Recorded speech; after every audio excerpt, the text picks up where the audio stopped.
Em nome do Pai, do Filho e do Espírito Santo. Amém. Quem tem ouvidos, ouça. Essa é a nossa segunda pregação sobre as parábolas do Evangelho segundo São Lucas e será sobre o filho pródigo. Vamos ao texto. Jesus continuou: Um homem tinha 2 filhos. O mais novo disse ao pai: Pai, dá-me a parte da herança que me cabe. E o pai repartiu entre eles os seus bens. Poucos dias depois, o filho mais novo reuniu o que era seu, partiu para um país distante e esbanjou tudo numa vida desenfreada. Quando gastou tudo o que possuía, houve uma grande fome naquela região e ele começou a passar necessidades. Foi então pedir trabalho a um homem da região, que o mandou para o campo cuidar dos seus porcos. Desejava matar a fome com a comida que os porcos comiam, mas ninguém lhe dava. Então, caiu em si e disse: Quantos empregados de meu pai têm pão com fartura, e eu aqui, morrendo de fome. Vou-me embora, voltarei para a casa do pai. E direi: Pai, pequei contra o céu e contra ti.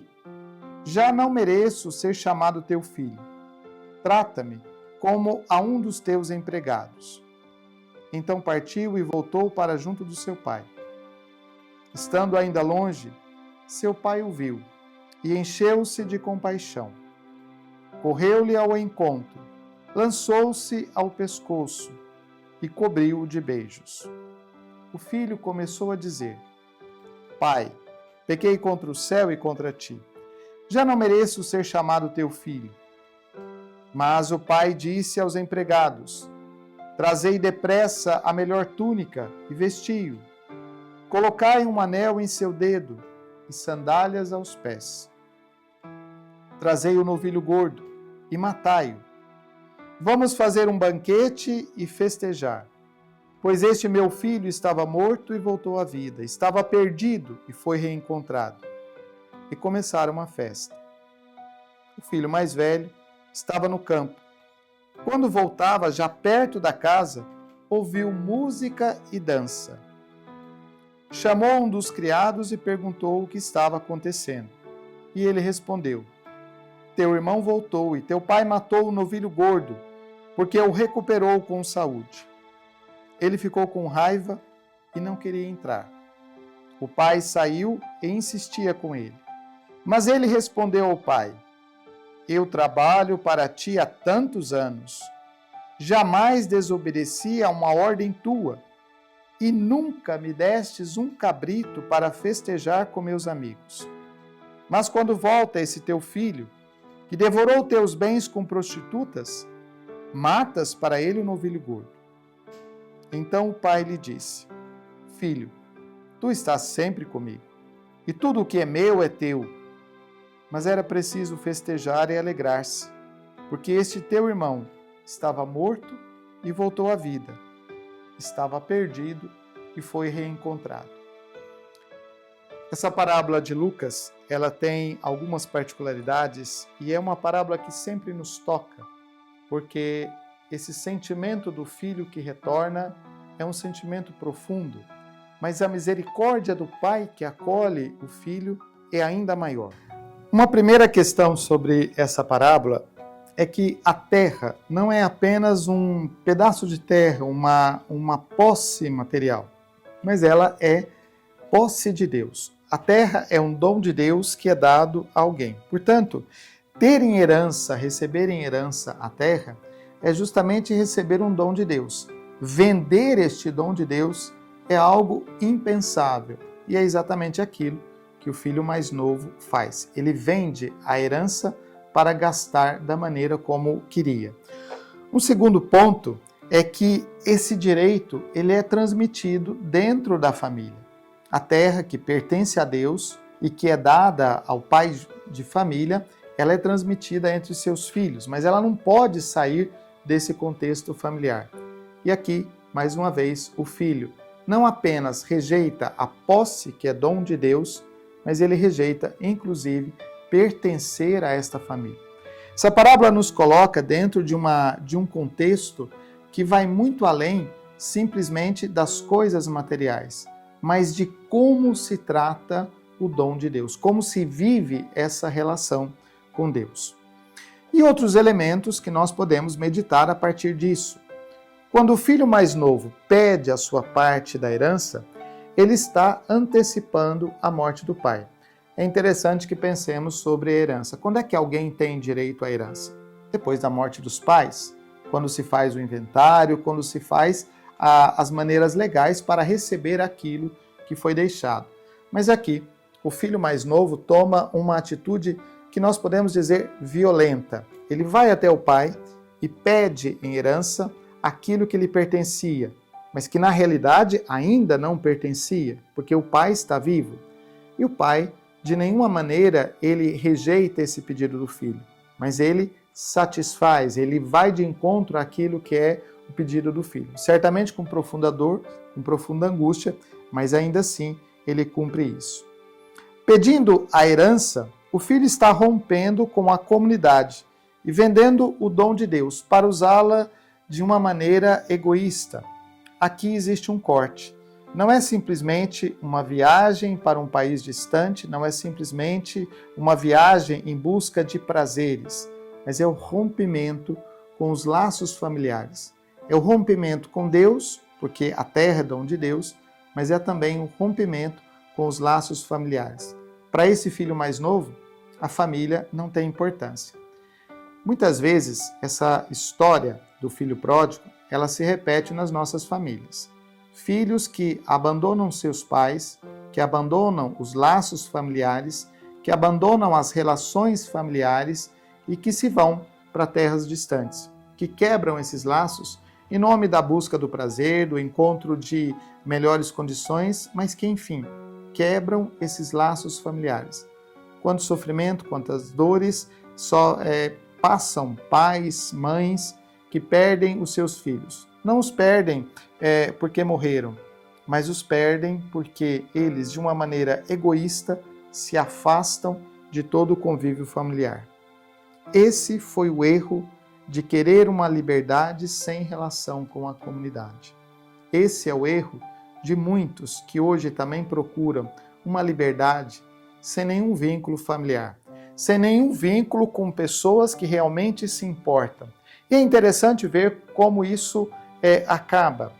O filho mais novo, enquanto tem dinheiro, ele tem amigos, ele tem pessoas que estão à sua volta. Enquanto ele pode custear as festas, enquanto ele pode pagar pelos prazeres que lhe são oferecidos, ele encontra muitas pessoas ao seu redor.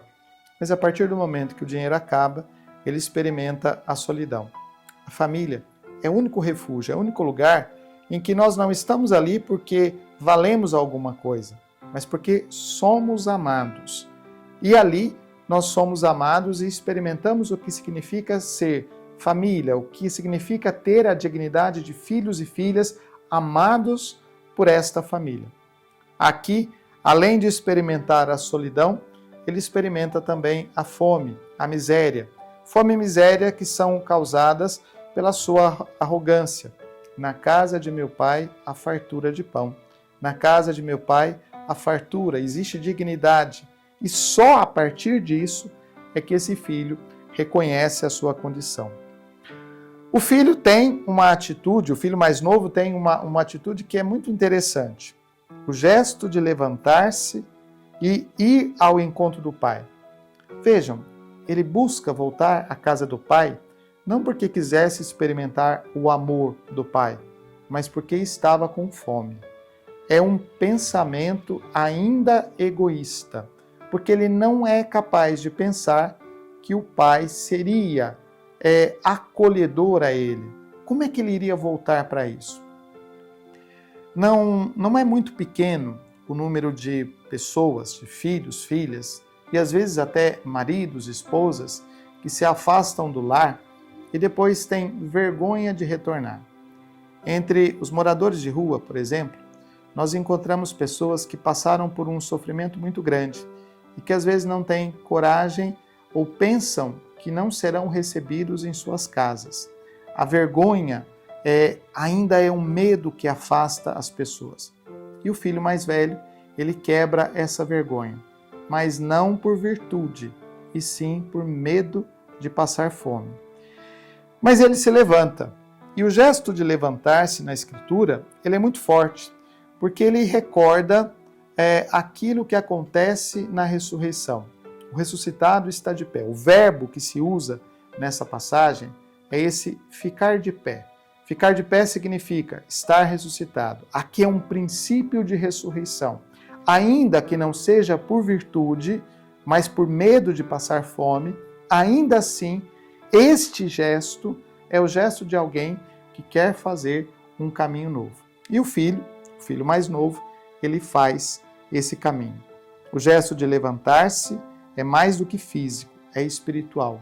Ele está retomando a sua caminhada espiritual. E trata-se de retomar a dignidade, romper com a autossuficiência. Ele percebe que com as próprias forças, tudo que ele conseguiu foi ter o desejo de comer a lavagem dos porcos. E nós precisamos entender exatamente isso. Não é apenas a comida dos porcos, é a lavagem dos porcos. Aquilo que é descarte, que é colocado para fora, que não serve mais. Os porcos se alimentam disso. E o filho mais novo, na sua arrogância, na sua autossuficiência, a única coisa que ele tem como alimento é essa realidade. Vamos à figura do filho mais velho. O filho mais velho representa quem sempre esteve na casa do pai. Quem sempre esteve na casa do pai, mas com o coração longe. Não é suficiente estar na casa do pai. É preciso saber se o nosso coração está nas coisas do pai, se a nossa vida condiz com aquela realidade. O filho mais velho é aquele que cumpre os deveres, mas não se alegra. Ele pensa que tudo se deve conquistar com os méritos. Quantas vezes nós até não cometemos pecados, nós não saímos de casa de modo figurativo, mas bem que gostaríamos. Quantas vezes o nosso julgamento sobre o pecado do outro, na realidade, é um desejo escondido de viver aquela realidade, de fazer aquilo que o outro fez. Quantas vezes criticamos e até condenamos a atitude de quem foi, de quem cometeu os seus pecados, de quem voltou, mas que no fundo não esconde um desejo de fazer a mesma coisa. O ressentimento do filho mais velho revela um coração endurecido, não um coração que se alegra com o retorno do irmão, mas um coração profundamente endurecido. Ele também não experimentou a misericórdia do Pai. Ele também não reconhece a dignidade que tem na casa do Pai. Ele também não reconhece o valor da sua herança. Ele vive sem misericórdia, rompe não só com Deus, mas também com a fraternidade. Se o filho mais novo rompeu com Deus ao vender os seus bens e com a família ao ir embora, o filho mais velho fez exatamente a mesma coisa. Ainda que estivesse dentro de casa, ele também não reconheceu a figura do pai, não reconheceu a misericórdia do pai. Nesse sentido, o maior risco da nossa vida espiritual é permanecer como filho mais velho, perto da casa, mas longe do coração. Permanecer dentro, mas com uma vida que nos afasta das coisas que são realmente importantes. Nós podemos viver uma hipocrisia espiritual, dizendo que somos santos, que estamos cumprindo os nossos deveres, mas quando na realidade vivemos de uma aparência. Estamos na casa, mas não estamos nas coisas de Deus. Estamos na casa, mas não estamos vivendo essa proximidade. Qual é a intenção verdadeira do nosso coração? A parábola nos coloca diante disso. A parábola nos coloca em confronto com essa realidade. E por último, a figura do pai. O pai corre, abraça e beija. O Evangelho não diz que o pai se levantou, como falava do filho mais novo, que se levantou para voltar. Ele apenas diz que o pai corre ao encontro do filho. E nós só podemos correr quando nós estamos de pé. Alguém poderia dizer, bom, mas isso é apenas um detalhe. o Evangelho não trata com detalhes, o Evangelho trata com realidades. E o pai, ele corre ao encontro do filho. E ele nem espera que o filho fale alguma coisa. Ele se lança ao pescoço do filho, ou seja, ele abraça o filho. É o abraço de restauração, é o abraço de inclusão, é o abraço de trazer de volta. Não é aquela palavra de cobrança. Eu disse, você estava errado, você fez isso, você fez aquilo. Não se trata de uma cobrança, mas é uma alegria profunda, é a alegria que move. O amor de Deus é antecipador. O pai só pôde correr ao encontro do filho porque ele olhava para aquela estrada numa expectativa, a expectativa do filho. Ele nem sabia se o filho ia voltar, mas ele tinha a expectativa, guardava essa expectativa. Então, ele se antecipa às palavras, se antecipa ao caminho do filho. E de forma gratuita, escandalosamente, o pai mostra a sua generosidade. Isso mesmo, escandalosamente, o pai se mostra acolhedor. Porque ele não apenas abraça o filho, mas ao abraçar o filho, ele chama os empregados e dá uma ordem. Trazei a melhor túnica, não uma túnica velha, rasgada. Trazei anel, trazei sandálias. Ele restitui essa dignidade. O filho é novamente incluído nesta família. E vamos fazer a melhor festa. Não uma festa de coisas pequenas. Separai o novilho gordo, aquele que está preparado para um grande acontecimento. Talvez o pai até estivesse engordando esse novilho, preparando esse novilho, nessa expectativa. Mas o fato é que ele chama para fazer essa festa todas as pessoas à sua volta. Isso é escandaloso. Por que gastar o nosso dinheiro? Por que gastar os nossos recursos com alguém que foi embora? Por que acolher alguém que saiu da nossa comunidade? Por que acolher alguém que foi para longe? Porque esta pessoa estava perdida e foi reencontrada. Esse é o amor de Deus, o amor de Deus que nos restaura. E aqui nós vemos uma parte dessa parábola muito interessante, porque à medida que a festa está acontecendo, o filho mais velho retorna. E no retorno do filho mais velho, ele se sente um pouco incomodado com isso, diríamos até bastante incomodado. Como é possível que meu pai faça uma festa para esse que se perdeu? Ora, o pai também sai ao encontro desse filho. Mais uma vez, da mesma maneira como o pai saiu ao encontro do filho mais novo, ele agora sai ao encontro do filho mais velho. E ele fala com amor, com doçura a esse filho. Tudo que é meu é teu. Nesse sentido, o filho mais velho está diante de uma situação e a parábola termina assim. O pai, além de convidar o filho, ele não pode fazer mais nada. Ele não pode obrigar o filho mais velho a entrar na festa. Deus nos faz um convite profundo a um resgate da nossa realidade, da nossa dignidade, a um retorno à sua casa. Mas ele não pode nos obrigar a entrar nessa alegria. Tudo que ele pode fazer é preparar o banquete, é querer celebrar conosco esta alegria e nos fazer o convite. Se nós entramos ou não entramos, é uma decisão pessoal de cada um de nós. Quem tem ouvidos, ouça.